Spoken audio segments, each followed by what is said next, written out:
Hello everyone, welcome to the static edge. आज हम इस वीडियो में देखेंगे 12 मार्च के करंट अफेयर्स को और उसे हम अपने स्टैटिक पोर्शंस के साथ लिंक करके पढ़ेंगे।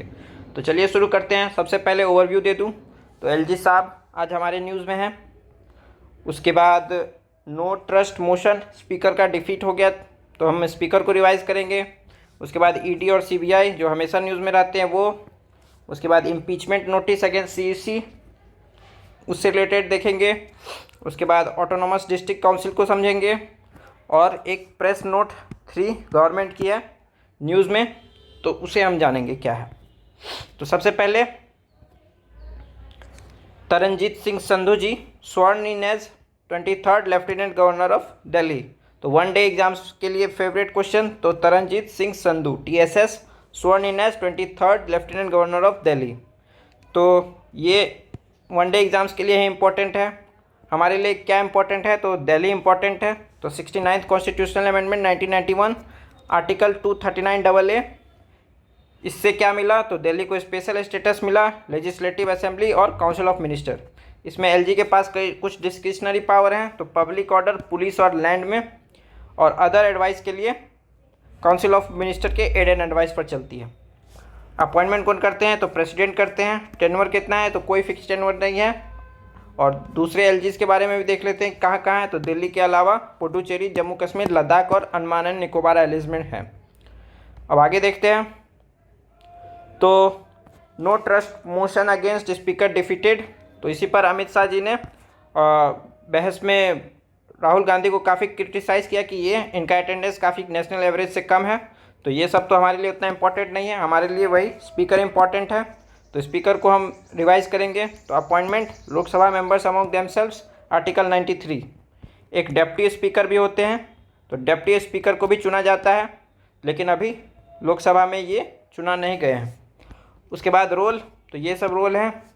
मेंटेन्स ऑर्डर एंड डिसिप्लिन, इसमें दो इंपॉर्टेंट है, तो सर्टिफाइज मनी बिल और disqualification under anti defection schedule 10।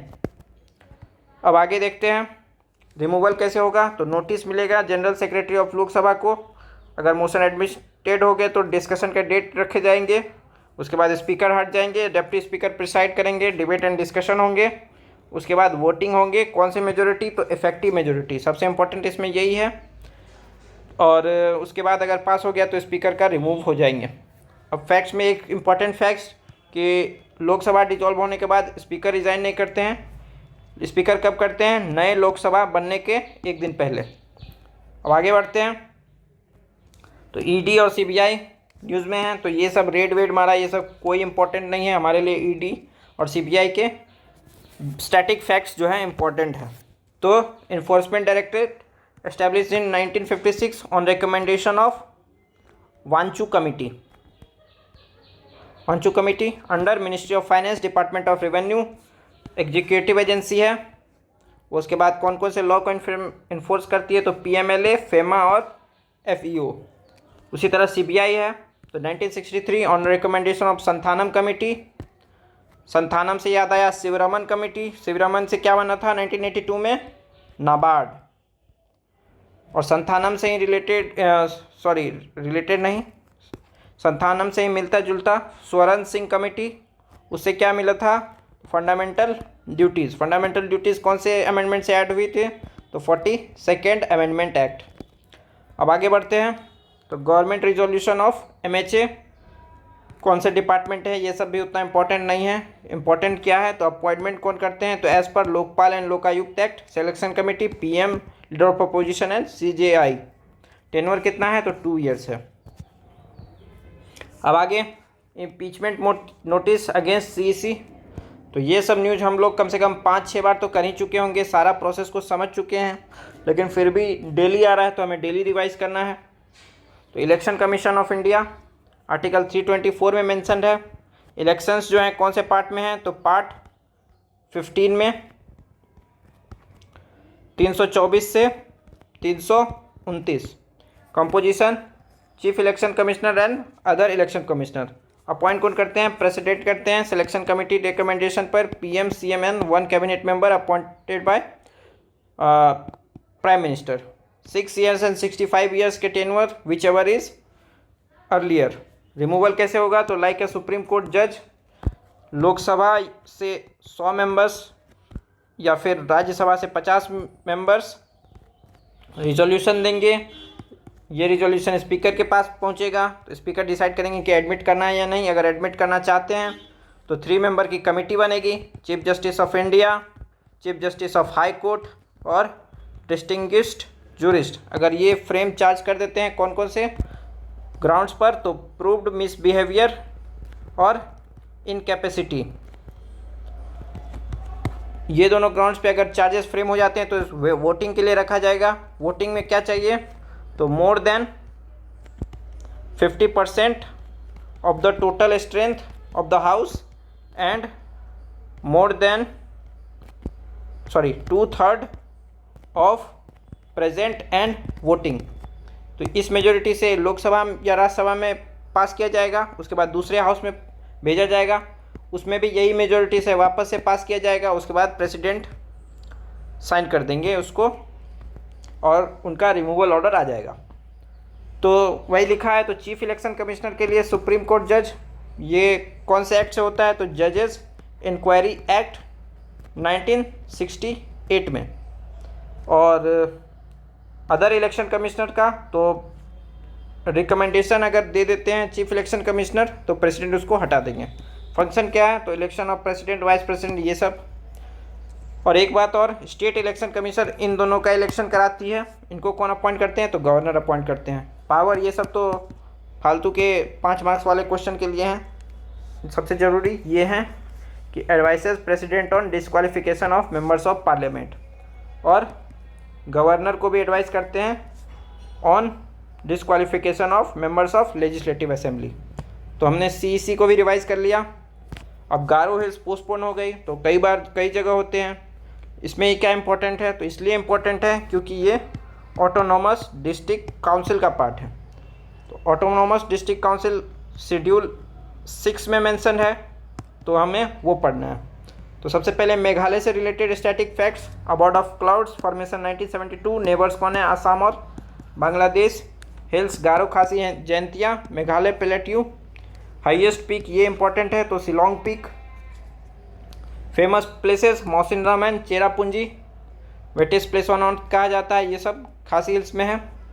और Meghalaya is govern partly under 6th schedule, ये इंपॉर्टेंट है। तो कौन कौन से स्टेट हैं? तो असम, त्रिपुरा, मेघालय, मिजोरम शेड्यूल 6 में। तो इसके शेड्यूल 6 के इंपॉर्टेंट चीज़ ये है कि laws of government do not apply automatically, require specific notification. तो ये याद करने वाली चीज़ है। और इसके नेशनल पार्क्स भी देख लेते हैं। तो नोकरेक और बलपक्रम है, बायोस्फीयर रिजर्व है, बिल्कुल है। तो नोकरेक बायोस्फीयर रिजर्व, और ये लिविंग रूट ब्रिजेस के लिए मेघालय बहुत फेमस है। अब आगे बढ़ते हैं। तो government note still needed for entities registered in China. तो इसका सबसे पहले बैकग्राउंड समझते हैं। तो बात है 2020 की। क्या चल रहा था? कोविड चल रहा था। तो कोविड के दौरान जब हमारे शेयर मार्केट्स पूरी तरह से गिर गए थे, करीब 10% 20% गिर गए थे, तो चाइनीज़ फर्म्स ने सोचा कि हम जो है इंडियन स्टॉक मार्केट में FDI रूट के थ्रू हम जो है ढेर सारी कंपनीज़ की ओनरशिप ले लेते हैं। तो इसको रोकने के लिए गवर्नमेंट ने क्या किया कि एक प्रेस नोट 3 निकाला। इसमें कहा कि जिस भी इन्वेस्टर को अगर वो इंडिया के लैंड बॉर्डर से शेयर करती है तो उनको गवर्नमेंट से अप्रूवल लेना पड़ेगा अगर वो FDI इन्वेस्टमेंट करती है। तो इससे हुआ क्या? तो आप लोग तो जानते ही हैं, पाकिस्तान भिखारी है, बांग्लादेश कोई इन्वेस्टमेंट आती नहीं है। आती कहाँ से है? मेन चाइना से। तो मेन इसको चाइना के लिए कर्व करने के लिए ही किया गया ताकि वो टेक ओवर ना कर ले इंडियन फर्म्स का। तो इसलिए वो था प्रेस नोट 3। अब जो है इतने साल बीत गए हैं, 2026 का टाइम आ गया है, तो इस नॉर्म्स को थोड़ा रिलैक्स किया गया है। लेकिन अभी भी वो चाइना के लिए रिलैक्स नहीं किया गया है, दूसरे कंट्रीज़ के लिए रिलैक्स किया गया है। तो उसी को समझते हैं। तो अगर कोई इन्वेस्टर अगर कोई दूसरे कंट्री में है लेकिन उसकी ओनरशिप चाइनीज़ की ओनरशिप भी है उसमें थोड़ी, तो उनको ऑटोमेटिक रूट के थ्रू परमिशन मिल जाएगा कि बिना गवर्नमेंट से अप्रूवल लिए आप जो है एफडीआई इन्वेस्टमेंट कर सकते हैं। लेकिन अगर आपका फर्म चाइना या हांगकांग में रजिस्टर्ड है तो अभी भी आपको गवर्नमेंट अप्रूवल लेना ही होगा। बस यही न्यूज़ है और कुछ नहीं। तो इससे होगा क्या, तो जो भी पहले ये होता था कि अगर यूएस की कोई कंपनी है लेकिन उसमें थोड़ी सी भी इन्वेस्टमेंट चाइनीज़ इन्वेस्टमेंट है तो भी उनको एफडीआई इंडिया में इन्वेस्ट करने के लिए गवर्नमेंट की परमिशन लेनी होती थी। लेकिन अब क्या होगा, अगर वो यूएस की कंपनी है तो वो ऑटोमेटिक रूट से इंडिया में इन्वेस्ट कर पाएगी।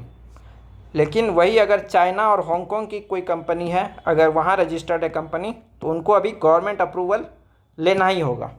तो ये पूरे आर्टिकल का जिस्ट मैंने आपको बता दिया। तो government not still needed for entities registered in China and Hong Kong. तो यही था पूरा न्यूज़। तो अब जो है एफपीआई को हम थोड़ा रिवाइज़ कर लेते हैं।